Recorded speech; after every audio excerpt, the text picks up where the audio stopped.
chers amis, aujourd'hui je vais vous raconter une histoire pour illustrer mon propos. Il était une fois un roi qui avait un fidèle serviteur. Et ce serviteur n'arrêtait pas de lui dire au roi « Dieu est bon et il ne fait pas d'erreur ».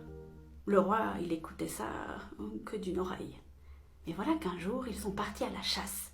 Et ils ont dû tuer un lion. Mais juste avant qu'ils puissent tuer le lion a sauté sur le roi et lui a arraché un doigt.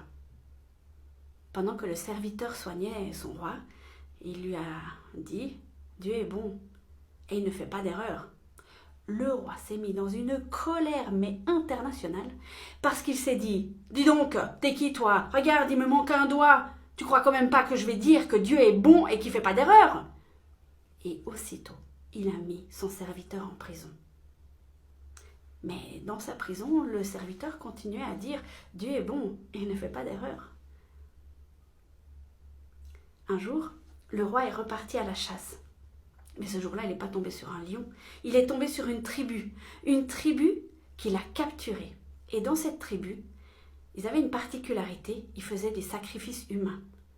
Quelle aubaine, ils avaient un roi sous la main pour le sacrifier. Alors ils l'ont préparé en vue de leur cérémonie, mais juste avant qu'ils le sacrifient, ils ont vu qu'il lui manquait un doigt. Mais ils n'ont pas pu le sacrifier parce que dans cette tribu, on ne faisait pas des sacrifices incomplets. Et ils ont relâché le roi. « Dieu est bon et il ne fait pas d'erreur !» s'est dit le roi. Et évidemment. Donc il a couru jusqu'à la prison, il a délivré son serviteur et puis il lui a dit « J'ai bien compris la leçon, Dieu est bon, il ne fait pas d'erreur. Mais toi, t'as pas arrêté de dire ça en prison.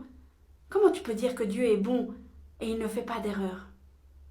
Le serviteur a souri, il a regardé son roi et il a dit « Si j'avais pas été en prison, c'est avec toi que je serais allé, et c'est moi qu'ils auraient sacrifié. » Cher ami, je te l'accorde, c'est assez facile de dire que Dieu est beau quand tout va bien.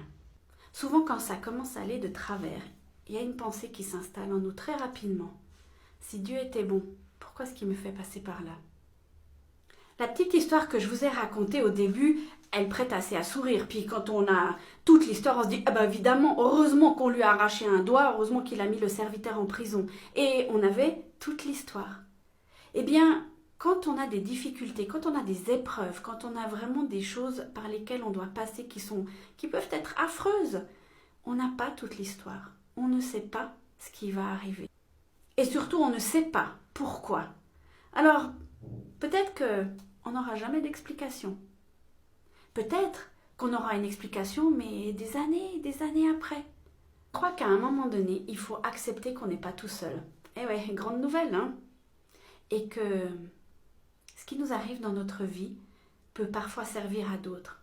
C'est vrai, le prix peut être très très lourd à payer.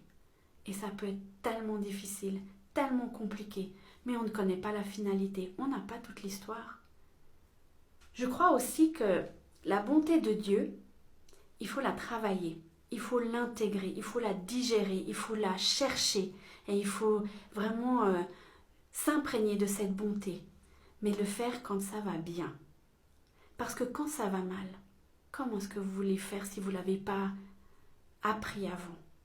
Cher ami, je t'encourage cette semaine à prier pour que Dieu puisse te montrer sa bonté, même si tu es dans les pires moments de ta vie. Parce que Dieu est bon et il ne fait pas d'erreur. Je te souhaite une excellente semaine. Sois une bénédiction pour quelqu'un d'autre autour de toi aujourd'hui. À bientôt!